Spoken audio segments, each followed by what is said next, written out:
ఇది చూడు. మీరు జిమ్‌కెళ్తున్నారా? అయితే ఈ వీడియోని సేవ్ చేసి పెట్టుకో. ఎప్పటికైనా ఉపయోగపడుతుంది. మీ మజిల్ గ్రోత్ అనేది ఫాస్ట్‌గా అవ్వాలా?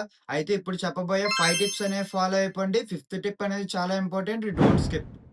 Eat protein foods. మన బాడీ వెయిట్‌కి 1 కేజీకి 1.2-2.2 గ్రామ్స్ ప్రోటీన్ అనేది తీసుకోవాలి. దీనివల్ల మన మజిల్ గ్రోత్ అనేది చాలా ఫాస్ట్ అయితే ఉంటుంది. ప్రోగ్రెసివ్ ఓవర్‌లోడ్ అనేది చాలా ఇంపార్టెంట్. వర్కౌట్ చేసేటప్పుడు మన వెయిట్స్ అనేవి ఇంక్రీజ్ చేయాలి. లేదా రిప్స్ అనేది ఇంక్రీజ్ చేయాలి. దీనివల్ల మన మజిల్ గ్రోత్ అనేది కూడా ఫాస్ట్ అవుతుంది. Rest and recovery. మన మజిల్ వర్కౌట్ చేశాక రికవరీ అవ్వడానికి 30-48 అవర్స్ అయితే టైం పడుతుంది. మన మజిల్ గ్రోత్ అవ్వాలి అంటే రెస్ట్ అండ్ రికవరీ అనేది చాలా ఇంపార్టెంట్. స్లీప్ అనేది 7-9 అవర్స్ అనేది ఉండేటట్లు చూసుకోవాలి. దీనివల్ల మన మజిల్ గ్రోత్ అనేది కూడా చాలా ఫాస్ట్ ఉంటుంది.